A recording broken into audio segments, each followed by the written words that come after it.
lisani yafqahu qawli.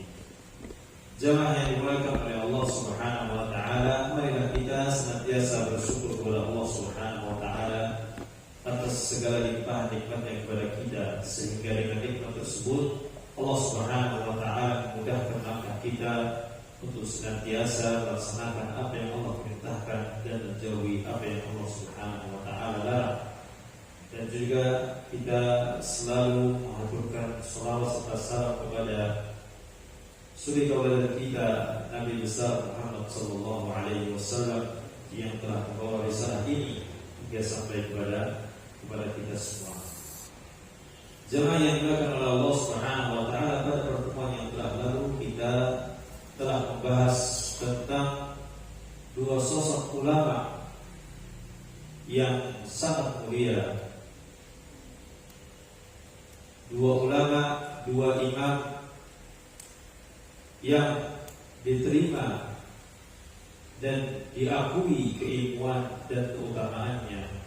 Beliau adalah Abu Hatim al-Imam Abu Hatim al-Razi wal Imam Abu Zur'ah al-Razi, yang mana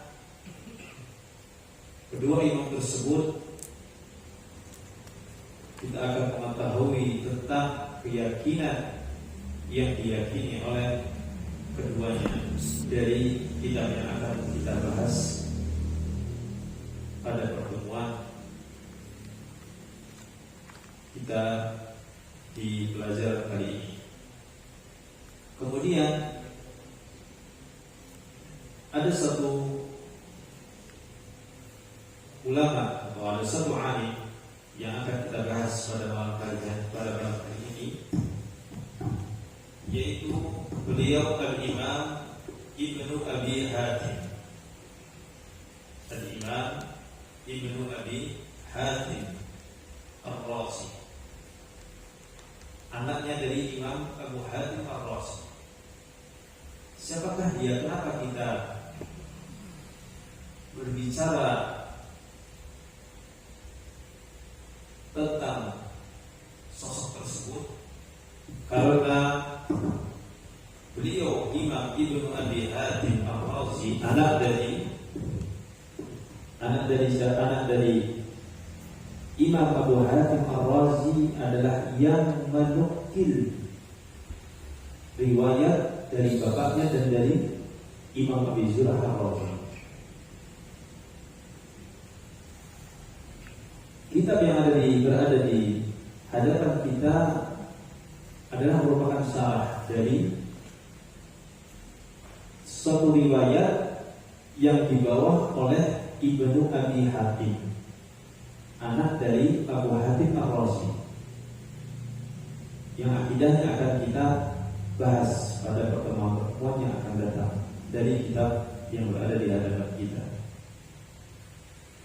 Lalu siapakah Imam Ibnu Abi Hatim Ar-Razi, anak dari Abu Hatim Ar-Razi, yang sudah kita bahas tentang biografinya di waktu yang telah lampau. Al-Imam Ibnu Abi Hatim Ar-Razi adalah namanya Abu Muhammad Abdurrahman Ibnu Abi Hatim Ar-Razi. Beliau namanya adalah Abu Muhammad Abdurrahman Ibnu Abi Hatim Ar-Razi.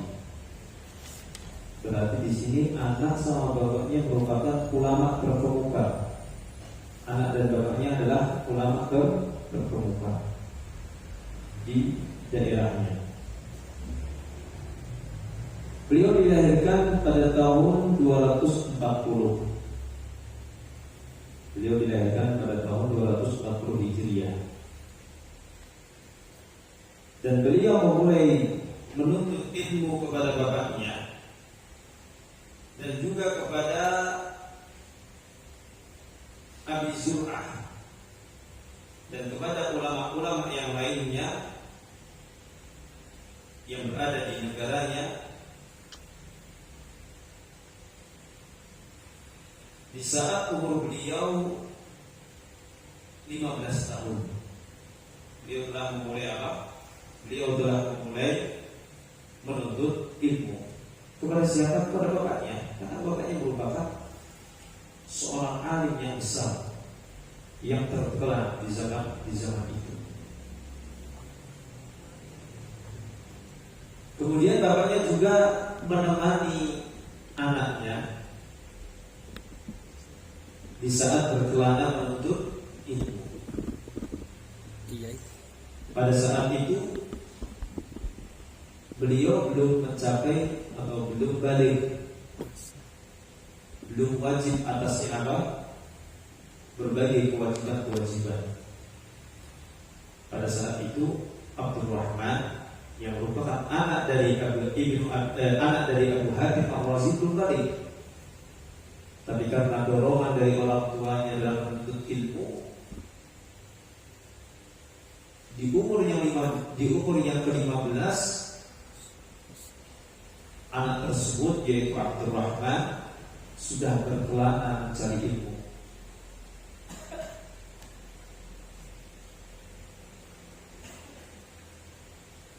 Di antara negara yang dituju oleh bapak dan anak tersebut adalah Madinah. Hingga di saat berjalan menuju Madinah, sebelum sampai bukan Madinah, adalah Mekah. Di antara negara yang dituju adalah Hijaz. Hijaz adalah Mekah sama Madinah. Di saat ingin berpergian atau menuju ke Mekah, berhenti sejenak di Dzul Hulaifah. Dzul Hulaifah itu adalah mikotnya penduduk Madinah. Jadi orang kalau mau haji, kalau orang Madinah mau haji atau umroh, dia harus berihram dari Dzul Hulaifah. Dia harus berihram, memakai pakaian ihram, kemudian berniat untuk umrah dan haji dari Dzul Hulaifah. Maka anak sama bapak ini berhenti di Dzul Hulaifah. Di saat berhenti di Dzul Hulaifah, si anak tadi yaitu Abdurrahman, anaknya Ibnu Abi Hatim, balik. Berarti kalau anak sudah balik, dia wajib sholat, wajib baginya haji dan yang kewajiban yang lain. Karena kalau misalnya anak belum balik kemudian haji, apakah gugur kewajiban hajinya? Tidak. Apakah gugur kewajiban umrohnya? Tidak. Maka wajib baginya untuk umroh kembali. Misalnya anak kecil umurnya 5 tahun diajak umroh sama bapaknya, maka wajib bagi anak tersebut untuk umroh kembali di saat dia telah balik. Begitu pula haji. Misalnya, masya Allah, tabarakallah, orang tuanya diberi kelapangan rezeki, diajarlah anaknya yang masih kecil haji. Apakah gugur haji anak tersebut? Jawabannya tidak. Wajib bagi untuk haji kembali di saat umurnya telah balik. Maka si anak ini yaitu Abdurrahman balik di saat sampai ke Dzul Hulaifah. Di saat bapaknya mengetahui, yaitu Abu Hatim mengetahui hal tersebut, bahagia. Kenapa bahagia? Karena dia akan bisa berhaji bersama anaknya di tahun itu. Kemudian hajilah anak sama bapak tersebut. Kemudian apa? Kemudian di tahun itu Abdurrahman mendengar hadis dari Muhammad Ibnu Abi Abdurrahman Al-Mukri, salah seorang muhaddis di zaman itu. Kemudian setelah itu melanjutkan berkelana ke berbagai negara, baik itu Hijaz, Syam, Misr, Irak, dan ke berbagai negara yang lainnya. Untuk apa? Untuk mencari ilmu. Dari sini kita bisa mengetahui bahwasanya Abdurrahman ibnu Abi Hatim, anaknya dari Abu Hatim Ar-Razi, merupakan atau sedari kecil sudah menyibukkan diri dengan ilmu. Karena bapaknya seorang alim. Tapi kalau bapaknya walaupun seorang alim kemudian tidak memerintahkan atau tidak memotivasi anaknya untuk hal tersebut, maka anak tersebut tidak akan bersemangat. Maka Abu Hatim Ar-Razi menyemangati, memotivasi anaknya supaya menuntut ilmu, dan itu dilakukan oleh anaknya.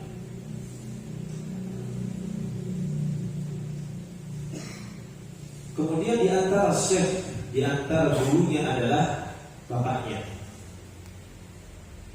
Karena pertama kali belajar Abdurrahman kepada bapaknya, karena bapaknya seorang ulama, seorang alim yang terbuka di zamannya.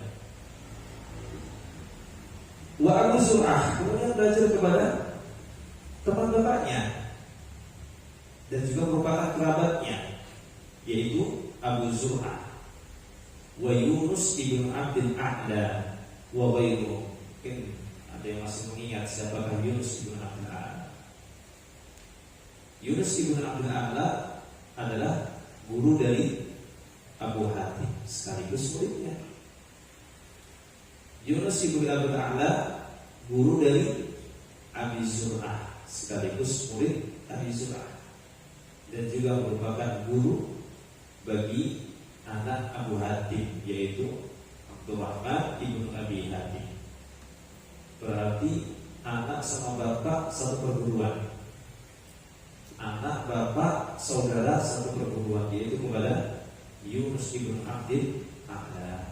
Di antara pujian ulama kepada Ibnu Abi Hatim yang membawakan riwayat dari kedua imam tersebut adalah sebagaimana yang dikatakan Abu Ya'la Al-Khalili, akhadha an ilmi abihi wa Abi Zur'ah. Abdurrahman telah mengambil ilmu dari bapaknya dan dari Abi Zur'ah. Wa kana bahran fil ulumi wa ma'rifatir rijali. Wa kana bahran fil ulumi wa ma'rifatir rijali.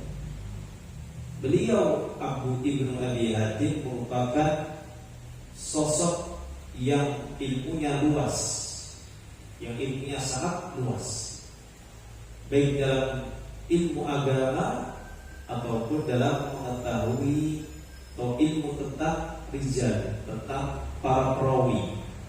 Apakah perawi ini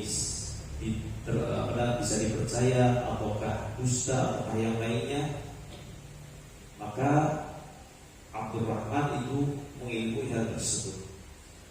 Wasannafa fil lughah, dia memiliki karangan dalam bahasa. Wa ikhtilafus sahabati wat tabi'in wa ulama'il amsar, perselisihan antara para sahabat, para tabi'in dan juga ulama-ulama di berbagai tempat. Itu perselisihan dalam permasalahan yang diperbolehkan berselisih di dalamnya, seperti permasalahan fikih misalnya atau yang lainnya. Di antara ucapan yang pernah diucapkan oleh Abdurrahman adalah beliau mengatakan la yustata'ul ilmu bi rahatil jism. Di antara apa yang diucapkan oleh Abdurrahman, yang perkataan yang dikatakan oleh beliau la yustata'ul ilmu bi rahatil jism. Ilmu itu tidak bisa didapatkan dengan bersantai-santai. Ilmu itu tidak bisa didapatkan dengan bersantai-santai, duduk di rumah, tidur-tiduran, santai-santai. Tidak. Kalau misalnya ilmu bisa didapatkan dengan bersantai-santai, para ulama dahulu tidak apa? Tidak berkelana, tidak bepergian ke berbagai negara untuk mencari ilmu. Maka semakin kita berusaha, kita merasakan kesusahan, maka insya Allah apa yang akan kita dapatkan sangatlah banyak. Kemudian beliau mengatakan, lam yada'ni abi bapakku lam yada'ni abi astaghiru fil hadis hatta qara'tu al-Qur'ana ala al-Fadl bin Sadan ar-Razi. Bapakku tidak membiarkan aku mempelajari ilmu hadis sampai aku membaca Al-Quran, sampai aku hafal Al-Quran di bawah bimbingan Al-Fadl bin Sadan ar-Razi. Summa katabtul hadis. Kemudian aku menghafalkan atau menulis hadis. Artinya Abu Hatim ar-Razi tidak mengizinkan anaknya untuk meriwayatkan hadis, untuk belajar hadis sampai dia belajar Al-Quran, sampai dia menghafal Al-Quran. Maka ini dari sini kita mengetahui bahwasanya orang-orang terdahulu, para ulama terdahulu salaf kita itu menganjurkan kepada anak-anaknya untuk menghafal Al-Quran sebelum mereka memulai mempelajari ilmu-ilmu yang lain. Karena itu kita memotivasi anak kita, menyemangati anak kita supaya menghafalkan Al-Quran sedari dini. Karena dengan menghafalkan Al-Quran, insya Allah, karena apa yang akan dipelajari atau karena ilmu-ilmu yang lain, baik ilmu fikih, akidah atau yang lainnya, tidak jauh dari apa? Tidak jauh dari apa yang Allah Subhanahu wa taala sebutkan dalam Al-Quran dan Nabi sallallahu alaihi wasallam sebutkan dalam hadis. Maka saya yang kita untuk memulai atau jadi semangat ya anak kita di dalam memulai belajar untuk mempelajari Al-Quran. Itu adalah di antara sebagian apa yang dikatakan oleh Abdurrahman ibnu Abi Hatim. Beliau wafat di bulan Muharram tahun 327 Hijriah di negara Rai, yang mana umur beliau sekitar 80-an tahun.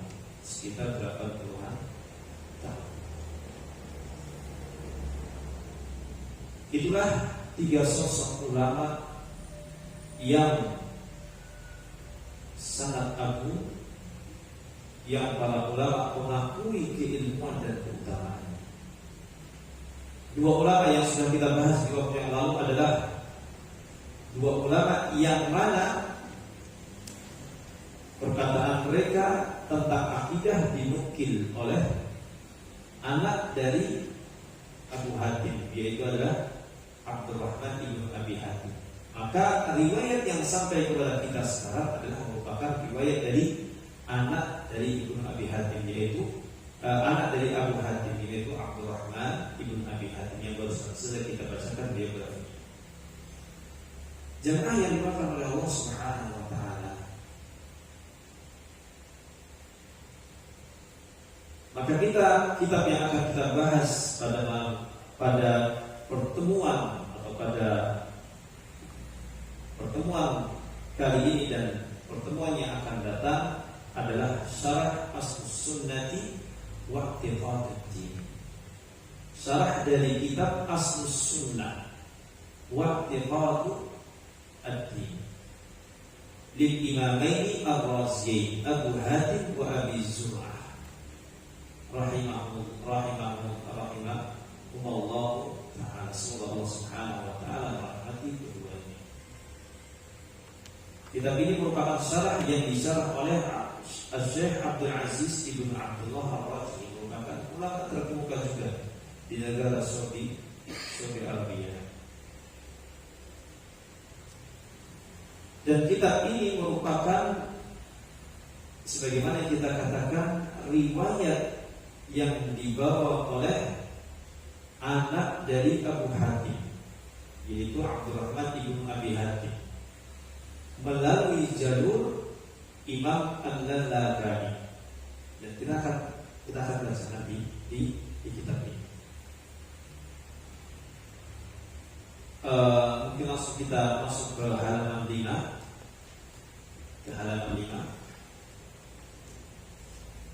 Kita baca muqaddimah yang ditulis oleh pensyarah. Kenapa kita baca muqaddimah? tidak langsung kita, karena kita akan mengetahui apa isi kitab ini. Kita akan mengetahui apa isi kitab ini. Dengan kita membaca mukaddimah, biasanya penulis menyampaikan di mukaddimah isi atau isi dari kitab yang akan kita baca. Itulah pentingnya kita membaca mukaddimah, sehingga ada gambaran apa yang akan kita pelajari, apa yang akan kita baca adalah pada kitab ini. Faqala asy-syarih atau al-mu'allif rahimahullah ta'ala Syekh Abdul Aziz Ibn Abdullah Al-Qadhi. Bismillahirrahmanirrahim. Bismillahirrahmanirrahim. Bismillahirrahmanirrahim biasa dilakukan atau biasa dimulai dengannya. Para ulama biasa memulai dengan kalimat ini. Dengan kalimat ini, Bismillahirrahmanirrahim. Banyak dari kita para ulama, mereka memulai karangan mereka dengan apa? Dengan Bismillahirrahmanirrahim. Kenapa mereka memulai dengan Bismillahirrahmanirrahim? Yang pertama, mereka mengikuti Al-Quran. Mereka mengikuti apa? Al-Quran. Yang mana Al-Quran di setiap awal surat dimulai dengan apa? Bismillahirrahmanirrahim. Kecuali satu surat. Surat At-Taubah. Yang kedua, mereka mengikuti Nabi Muhammad SAW di setiap surat-suratnya kepada para raja-raja. Nabi Muhammad SAW mensurati para raja agar mereka apa? Agar mereka masuk ke dalam agama Islam. Apa yang beliau mulai? Apa yang beliau tulis? Yang pertama beliau tulis di surat tersebut adalah Bismillahirrahmanirrahim. Oleh karenanya para ulama memulai apa? Memulai karangan mereka dengan Bismillahirrahmanirrahim.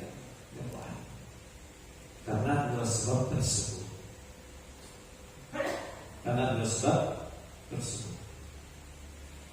Bismillahirrahmanirrahim. Dan banyak adab-adab atau amalan-amalan yang dianjurkan bagi kita sebelum memulainya untuk mengucapkan Bismillah. Ya, makan, memakai baju, sampai berhubungan dengan antara suami dan istri dianjurkan bagi keduanya untuk apa?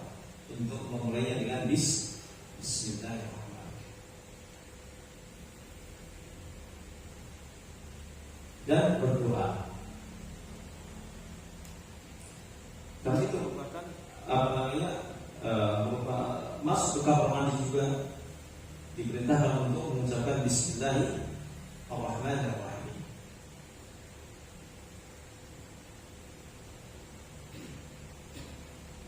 Faqala al-musannif, faqala Syekh Abdul Aziz bin Abdullah Al-Qadhi, alhamdulillahi rabbil alamin wassalatu wassalamu ala ashrafil anbiya'i wal mursalin nabiyuna Muhammadin wa ala alihi wa sahbihi ajma'in. Fahada syarh kitabi Asl Sunnati wa I'tiqad ad-Din. Alhamdulillahi rabbil alamin. Segala puji hanya milik Allah Subhanahu wa taala.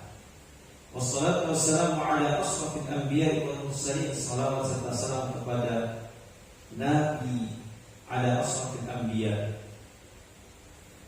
Nabi yang paling mulia, Rasul yang paling mulia, Nabi Yuna, Nabi kita Nabi Muhammad sallallahu alaihi wasallam. Amma fahada syarh kitab Asl Sunnah. Ini merupakan kitab Asl Sunnah wa I'tiqad ad-Din li Abi Hatim Muhammad bin Idris Al-Hamdani Ar-Razi wa Abi Zur'ata huwa al-Imam Ubaidullah Ibn Abdul Karim Ibn Yazid Ibn Farruh Ar-Razi biriwayati Abil Qasim Al-Lalaka'i bisanadihi ila Abdurrahman ibn Abi Hatim. Berarti riwayat yang sampai kepada kita lewat jalur siapa? Abil Qasim Al-Lalaka'i, merupakan ulama Syafi'i. Abul Qasim Al-Lalaka'i merupakan ulama Syafi'i. Beliau punya kitab juga tentang akidah. Bisa yang mana sanadnya sampai kepada siapa? Kepada Abdurrahman ibnu Abi Hatim. Siapakah Abdurrahman ibnu Abi Hatim? Anak dari Abu Hatim Ar-Razi. Anak dari Abu Hatim Ar-Razi. Wa hiya aqidatun syari'atun bi aqidati ahli sunnati wal jamaah.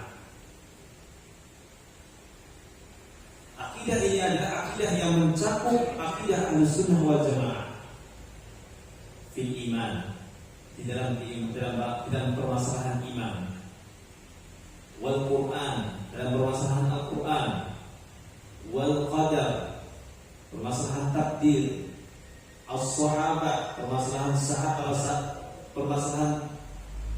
sahabat, bagaimana sikap seorang muslim kepada para sahabat, was-sifat, tentang sifat-sifat Allah, was-sirat wal mizan, tentang sirat, adalah jembatan yang ada di hari kiamat nanti, wal mizan, timbangan, wal haud, telaga, wal jannatu wan nar, tentang surga dan neraka, was syafa'atu wal barzakh, tentang syafaat, tentang barzakh, alam kubur, ma fihi min na'imin aw adab, baik itu yang berkaitan dengan nikmat barzakh, nikmat kubur ataupun adab kubur. Wal malaika, tentang malaikat. Wal ba'tsu ba'da al-maut, tentang kebangkitan setelah kematian. Wa ahkamu ahli qiblah, hukum tentang hukum kaum muslimin, bagaimana menghukumi mereka. Wa ahlul kabair, bagaimana menghukumi orang yang melakukan kemaksiatan. Wa ahkamu a'immatil muslimin, bagaimana sikap seorang muslim kepada pemimpin. Wal jihad wal haji ma'ahum, bagaimana hukum berjihad bersama mereka, haji bersama mereka. Wa ahkamil firaq, hukum-hukum tentang kelompok-kelompok yang sesat seperti Murji'ah, Qadariyah, Jahmiyah, Rafidhah, Khawarij. Kita akan mengetahui siapakah mereka, apa yang dimaksud dengan apa yang diyakini oleh mereka. Wa tafsilu mu'taqadihim fil Qur'an wa fi kalamillah, dan rincian tentang keyakinan mereka di dalam Al-Qur'an dan kalamullah, sifat bicaranya Allah Subhanahu wa taala. Wa min mujalasati ahli bidah, duduk bersama orang-orang yang melakukan sesuatu hal-hal yang baru di dalam agama, para ahli bidah. Wa nadharu fi kutubihim, hukum membaca, menelaah kitab-kitab mereka. Wa hajrihim, hukum menjauhi mereka. Dan ini semua akan dibahas dalam buku ini insyaallah taala. Fa asallallahu an yadfa'a biha man qara'aha aw sami'aha. Semoga Allah Subhanahu wa taala memberikan manfaat bagi mereka yang membacanya dan mendengarnya, atau awittara 'alaiha, atau yang mentelaah kitab tersebut. Kama as'aluhu subhanahu an yarzuqal jami'al ikhlasa fil qawli wal amal. Dan aku mohon agar Allah Subhanahu wa taala memberikan rezeki kepada mereka keikhlasan di dalam perkataan maupun perbuatan. Wa an yubarika fil juhud, dan semoga Allah Subhanahu wa taala memberkahi usaha jerih payah mereka. Wa an yanfa'a bil asbab, dan memberikan manfaat atas usaha-usaha yang mereka lakukan. Wa an yusabbita jami'a 'ala al-huda innahu samii'un mujib, dan agar Allah Subhanahu wa taala menetapkan mereka di atas hidayah dan kebenaran. Innahu samii'un mujib, sesungguhnya Allah Subhanahu wa taala Maha mendengar lagi Maha mengijabahi doa-doa hamba-Nya. Sallallahu ala nabiyyina Muhammad wa ala alihi wa sahbihi wa man tabi'ahum bi ihsan ila yaumiddin. Salawat serta salam kepada Nabi Muhammad sallallahu alaihi wasallam, kepada para keluarganya, para sahabatnya dan para pengikutnya yang mengikutinya dalam kebaikan sampai hari kiamat. Dan katabahu Abdul Aziz bin Abdullah Ar-Rafi'i, dan ditulis oleh pensyarah. Beliau adalah Syekh Abdul Aziz bin Abdullah Ar-Rafi'i. Itulah gambaran yang akan kita pelajari di dalam kitab ini. Lalu kenapa kita diperintahkan untuk mempelajari ilmu akidah?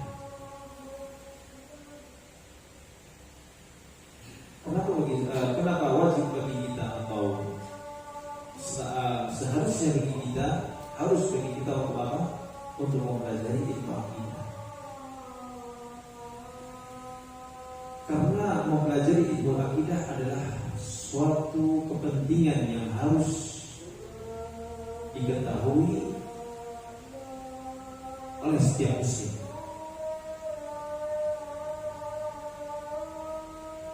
Dan ilmu akidah adalah yang paling pertama atau inti dakwah para nabi.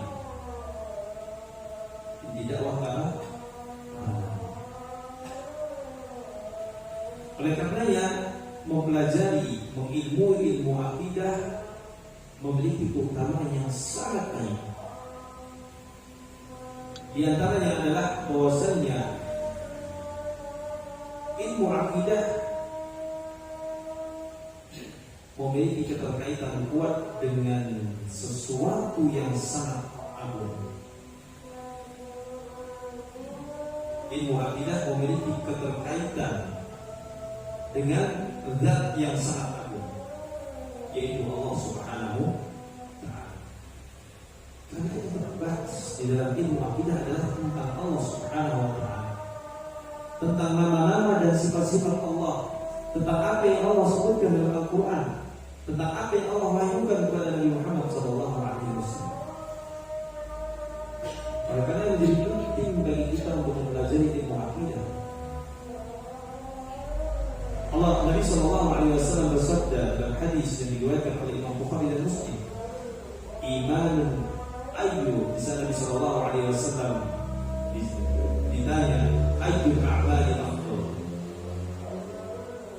amalan apa yang paling afdal, paling utama? Maka Nabi SAW mengatakan imanun billahi wa rasulih, mengimani Allah dan Rasulnya.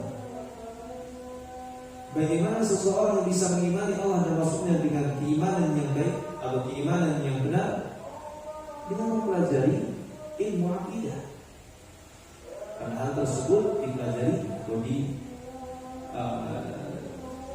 dibahas dengan ilmu akidah.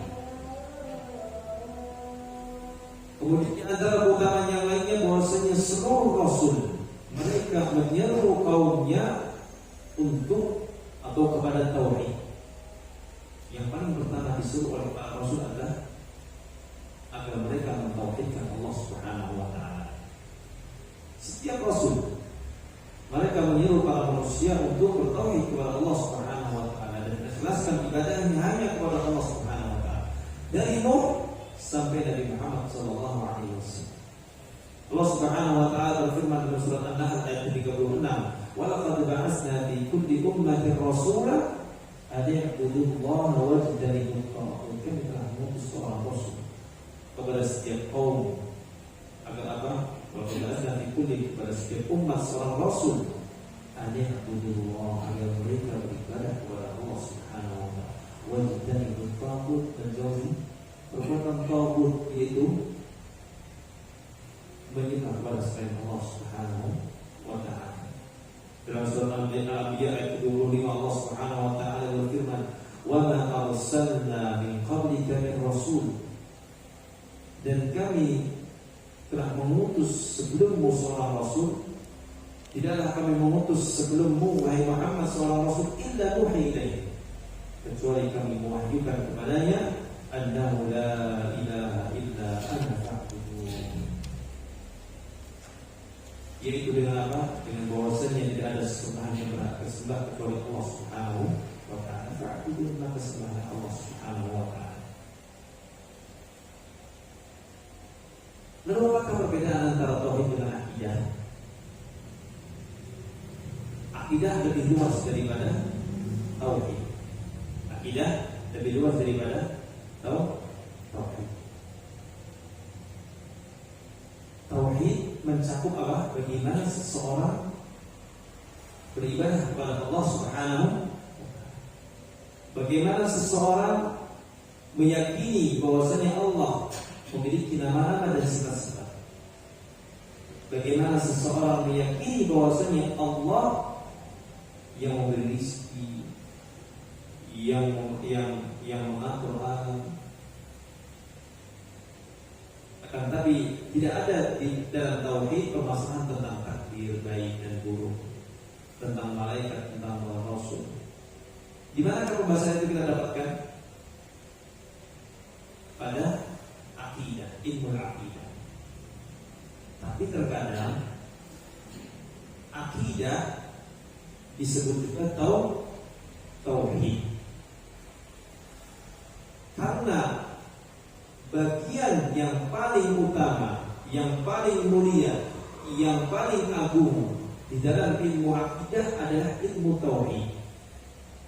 Dan semua pembahasan yang sangat banyak di dalam ilmu akidah tujuannya hanya satu. Apa itu? Mewujudkan bentuk peribadatan seorang hamba kepada Allah Subhanahu wa ta'ala. Di saat seseorang beriman kepada para malaikat, beriman kepada para rasul, beriman kepada kitab-kitab Allah, tujuannya hanya satu, adalah mewujudkan peribadatan seorang hamba kepada Allah. Allah memerintahkan hambanya untuk beriman kepada kitab-kitabnya. Allah memerintahkan hambanya untuk beriman kepada para malaikat, untuk beriman kepada para rasul. Maka di saat hambanya melaksanakan apa yang Allah perintahkan, maka disitulah dia telah beribadah kepada Allah Subhanahu wa ta'ala. Dengan melaksanakan, dia telah taat kepada Allah Subhanahu wa ta'ala. Berarti semua yang kita pelajari dalam ilmu akidah yang kita sebutkan tadi pembahasannya, tujuannya hanya satu. Kita melaksanakan, kita mewujudkan ibadah, bentuk ibadah kita kepada Allah Subhanahu wa ta'ala. Karena memang itu tujuan manusia diciptakan. Wa ma khalaqtul jinna wal insa illa liya'budun, sebagaimana Allah sebutkan dalam surat Az-Zariyat ayat 56. Tidaklah manusia dan jin diciptakan kecuali hanya untuk beribadah kepada Allah. Maka semua yang kita pelajari, baik dalam ilmu akidah, baik dalam ilmu fiqh atau ilmu yang lainnya, tujuannya hanya satu: mewujudkan bentuk peribadatan kita kepada Allah Subhanahu wa ta'ala. Agar kita bisa, semua itu adalah kembali kepada Allah, kepada ketaatan kita kepada Allah Subhanahu wa ta'ala. Itulah akidah tauhid.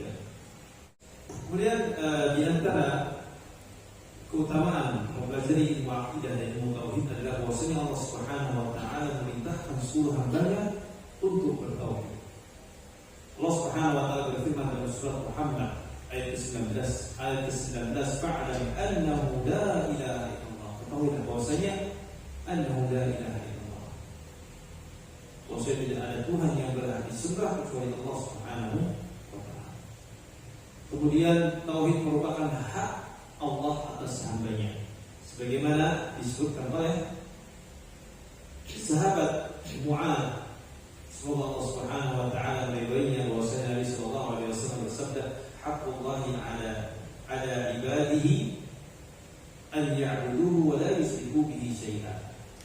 Hak seorang hamba hak Allah atas hambanya adalah agar mereka beribadah kepada Allah Subhanahu wa ta'ala tanpa mensekutukan, tanpa menjadikan sekutu bagi Allah Subhanahu baik itu dalam ibadah, baik itu dalam nama-nama, baik itu dalam perbuatannya dan yang lainnya. Allah tidak memiliki sekutu. Allah Subhanahu wa ta'ala tidak memiliki sekutu sama sekali.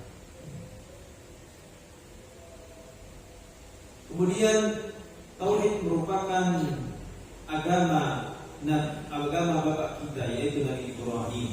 Agama yang dibawa oleh Nabi Ibrahim alaihissalam, yang mana Allah Subhanahu wa ta'ala memerintahkan kita untuk mengikuti apa yang beliau yakini. Sebagaimana Allah Subhanahu wa ta'ala berfirman dalam surat An-Nahl ayat 123, "Tsumma awhayna ilaika an ittabi' millata Ibrahim hanifa wa ma kana minal musyrikin." Tsumma awhayna ilaika, kemudian kami wahyukan kepadamu wahai Muhammad, an ittabi' millata Ibrahim, agar kamu mengikuti agama yang Nabi Ibrahim yang hanifah, yang lurus. Wa ma kana minal musyrikin, dan Nabi Ibrahim bukanlah dari golongan yang berbuat syirik atau menjadikan sekutu bagi Allah. Sampai berdoa Nabi Ibrahim kepada Allah Subhanahu wa ta'ala bagaimana yang sering kita sebutkan, sering diucapkan, wajnubni wa baniya an na'budal asnam. Ya Allah, jauhkanlah aku dan anak-anakku dari menyembah berhala, menyembah Tuhan selain Allah Subhanahu wa ta'ala. Dan keutamaan yang lainnya dan kepentingan kita untuk mempelajari tauhid adalah tauhid merupakan syarat diterimanya amal seseorang. Tauhid merupakan syarat diterimanya amal seseorang. Maka dengan orang bertauhid, dia akan mengikhlaskan seluruh amalannya hanya untuk Allah. Dan ikhlas merupakan syarat diterimanya amal seseorang. Karena amal seseorang tidak diterima kecuali dengan dua syarat. Syarat terpenting selain dari syarat-syarat yang berkaitan dengan amalan tersebut. Misalnya orang sholat, ya orang sholat dia wajib memenuhi syarat-syarat sholat, rukun-rukun sholat, kewajiban-kewajiban sholat. Tapi ada syarat yang terpenting, yaitu ada apa? Yang pertama, dia harus ikhlas. Yang pertama ikhlas hanya kepada Allah. Yang kedua,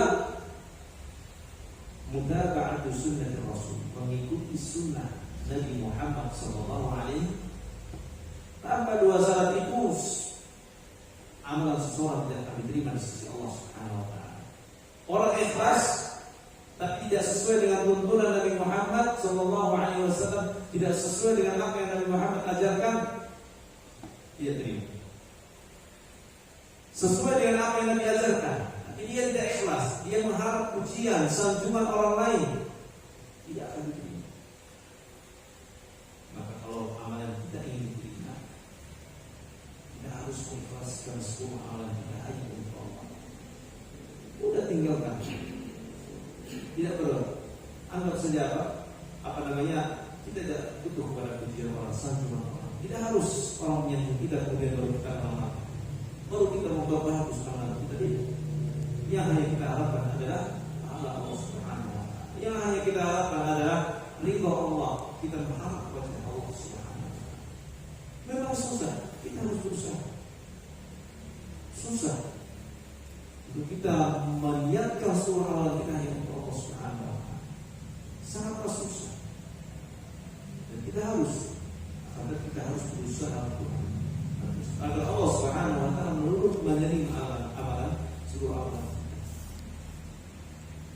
Dan kita harus sesuai dengan ajaran Nabi Muhammad SAW. Sesuai apa yang Nabi SAW ajarkan melalui hadisnya atau melalui para sahabat.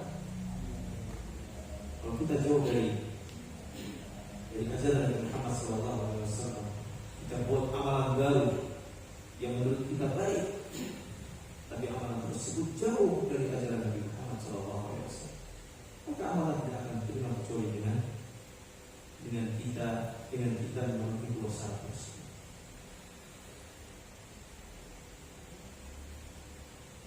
Kemudian di antara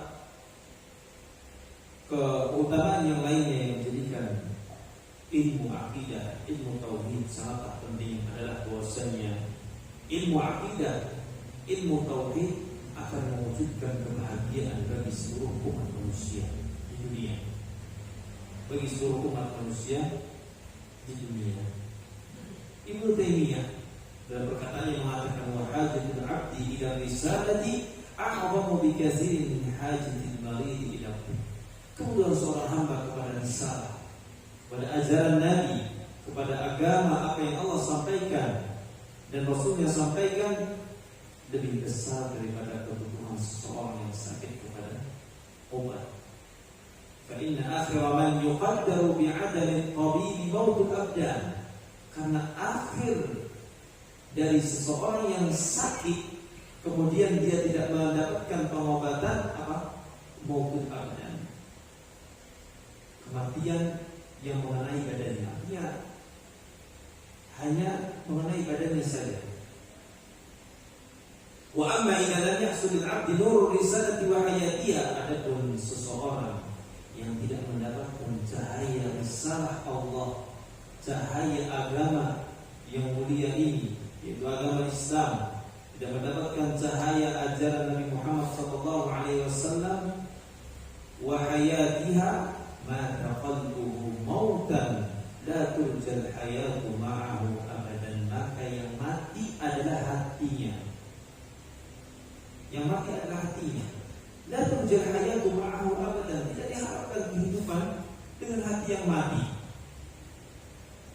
Lebih baik apa? Badannya saja yang mati, tapi hatinya hidup. Artinya dia mempelajari, mengetahui siapakah Allah, siapakah Rasulullah sallallahu alaihi wasallam. Tapi kalau yang mati hatinya, maka ausaqiya saqawatan la sa'adata ma'aha abadan. Kalau orang hatinya sudah mati, wala ya'lamu sallallahu alaihi wasallam jauhkan kita dari hati yang mati, dia akan merasakan kesengsaraan di dunia maupun di akhirat.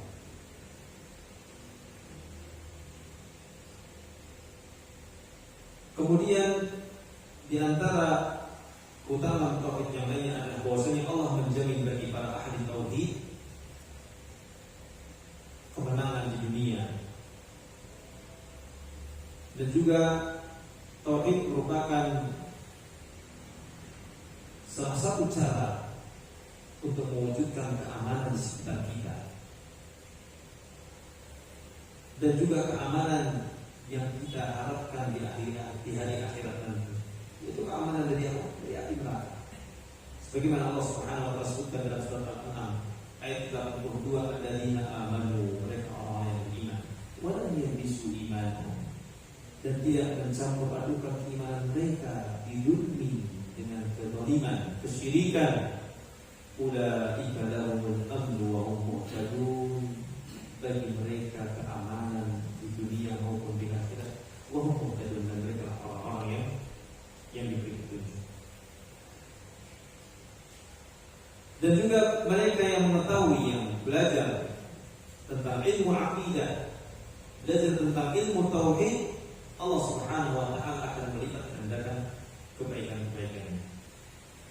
Semakin sempurna keilmuan kita tentang tauhid dan akidah kita kepada Allah Subhanahu wa taala, maka semakin banyak Allah melipat gandakan kebaikan kita.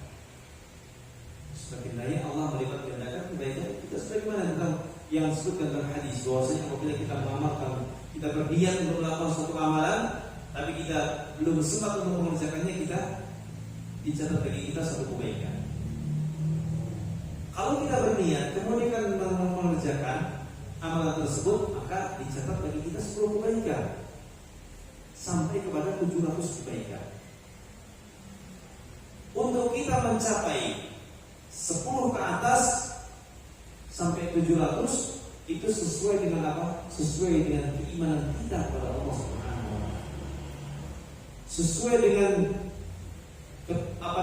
keilmuan kita kepada Allah Subhanahu wa taala. Maka semakin sempurna, semakin kita mengetahui Allah Subhanahu wa taala, semakin besar keimanan kita kepada Allah Subhanahu wa taala, maka semakin besar amalan kita dilipat gandakan oleh Allah Subhanahu wa Ta'ala. Dan sebelum kita tutup, kita akan baca apa yang dinukilkan oleh Syekh As-Sa'di. Min asbabil mudha'afah, di antara sebab-sebab dilipat gandakannya amalan seorang hamba, wa huwa aslun wa asasun lima taqaddam, sihhatul aqidah, yang mana itu adalah asal dan asas, yaitu adalah sihhatul aqidah, akidah yang benar. Wa quwwatul iman billahi wa sifatihi, iman yang kuat kepada Allah dan sifat-sifatnya. Wa quwwatu iradatil abdi, kuatnya keinginan seorang hamba dan cintanya kepada kebaikan. Fa inna ahlas sunnati wal jama'ati mahdha wa ahlul ilmi al-kamil al-mufassal bi asma'illahi wa sifatihi wa quwwati liqa'illahi, dan ahlus sunnah wal jamaah, ahlul ilmi yang mana mereka mengetahui tentang sifat-sifat dan nama-nama Allah secara terperinci, dan kuatnya keinginan mereka untuk bertemu Allah. Tudha'afu a'maluhum mudha'afatan kabiran la yahsulu misluha wa la qaribun minha liman lam yusyarikuhum fi hadzal iman wal aqidah. Maka amalan mereka akan dilipat gandakan, yang mana tidak akan mendapatkan hal tersebut kecuali yang seperti mereka, yang mengikuti mereka di dalam keimanan dan akidah.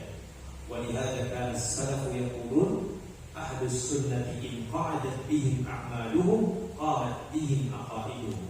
Ahlus sunnah yang mengetahui tentang Allah, yang keimanan mereka besar kepada Allah Subhanahu wa Ta'ala, sekalipun mereka tidak beramal, qamat bihim aqaiduhum, pahala mereka akan mengalir. Allah Subhanahu wa Ta'ala akan melipat gandakan amalan, melipat gandakan pahala orang tersebut. Karena apa? Karena keyakinan mereka kepada Allah Subhanahu wa Ta'ala.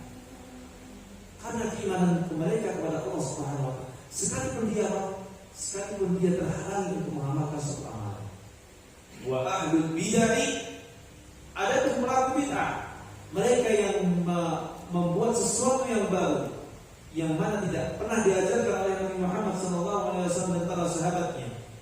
In kathrat a'maluhum, sekalipun amalan mereka banyak, qa'adat bihim aqaiduhum, tapi sayang, amalan mereka yang banyak tidak menjadikan pahala mereka banyak. Qa'adat bihim aqaiduhum, disebabkan karena apa yang mereka yakini dari membuat sesuatu yang baru,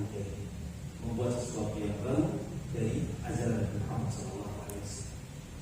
Maka sekalipun amalan mereka banyak, sholat semalam subuh, zikir dari pagi sampai malam, tapi kalau itu tidak pernah diajarkan oleh Nabi Muhammad SAW, sia-sia.